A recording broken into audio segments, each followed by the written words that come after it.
What's going on, everyone? Hello, Rattlers. We have got a good day for you today. We're going to be taking the car to the dyno and we're going to get it tuned by Chris at EFI Tuning.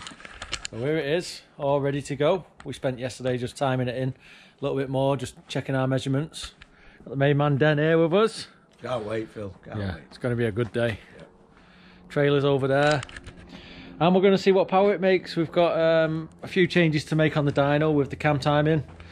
We've got 2 lots of fuel, so we've got some Q16 VP Racing and just normal Shell Optimax. And it's never actually been on the dyno for tuning. So it was tuned about 7 years ago when it was on an engine dyno.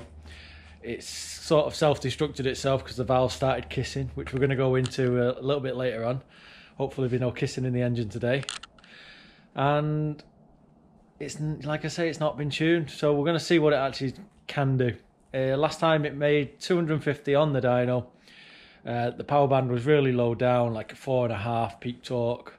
So we're going to try and move that upwards, up the RPM, because we don't ever see 4.5. We launch at 7.5 and take it to 9, so we're always in that band there. And that's what we're going to try and do today. So it's going to be a good video. I'd like you to come along with us and see what happens. Right, we'll get this car loaded up and get on our way to Chris. Okay guys, what I want to do now is just talk you through a little bit of the concern that we have with this engine. So this engine is an XU10 J4RS. It's in the 306s, the GTI 6.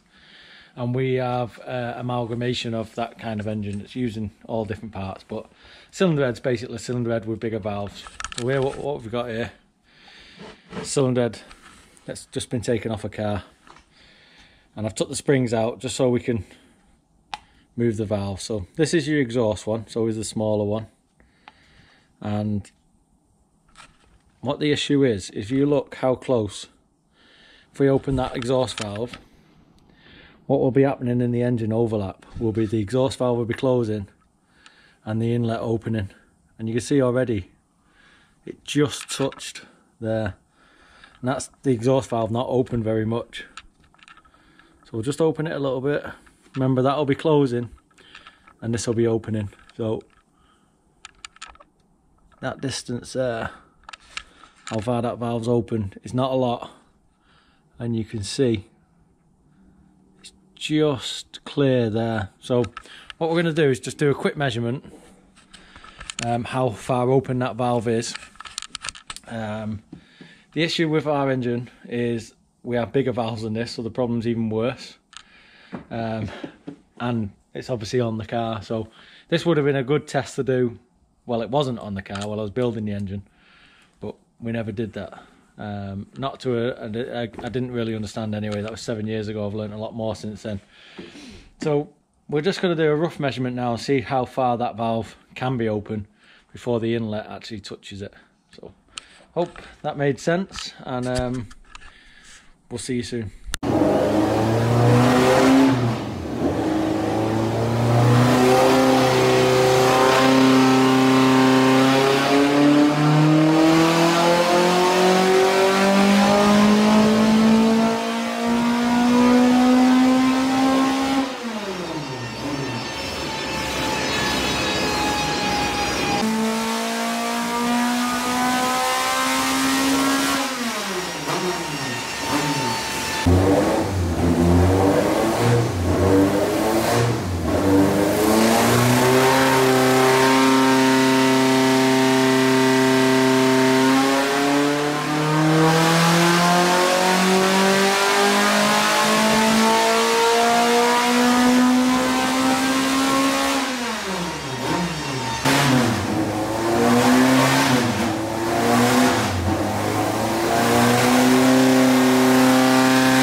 Where we're at in a minute, 280.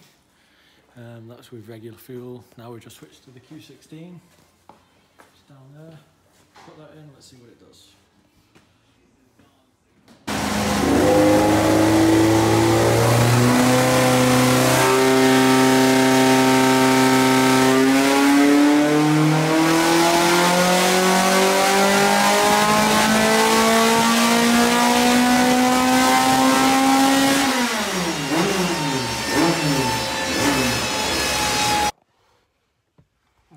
just wanted to do a quick outro to this video. I want to start off by saying a huge thank you to Chris at EFI Tuning.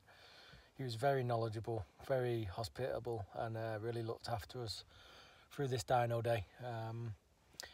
We found out a few things. There was way too much timing in the actual ignition timing. I think I was very lucky not to have a bit of detonation or start melting anything. I think that was partly due to the fact that it was running so rich as well, kind of saved me. And quarter mile racing is quite safe as well. It's a very short amount of time the engine's on the load, but he sorted all that out for us. So the results, what did we get? So on normal fuel, we got 280 horsepower, and when we switched to the Q16 and made the changes to run that fuel, it picked up 5, which isn't a huge amount. It's not bad, but it's not the 4% that is advertised as. However, 5 horsepower could make the difference between just squeezing over and not. So it's there in the bank. We've got that, and we know what it does. So let's see what we can do on the next race day, which is going to be the 17th of April. We're jumped on the front wheel drive testing day, and very appreciative of that. And we're looking forward to seeing if there's any improvements. Let's see if we can get a little bit closer to that 10. So thanks for staying with us, and I hope you enjoyed the video.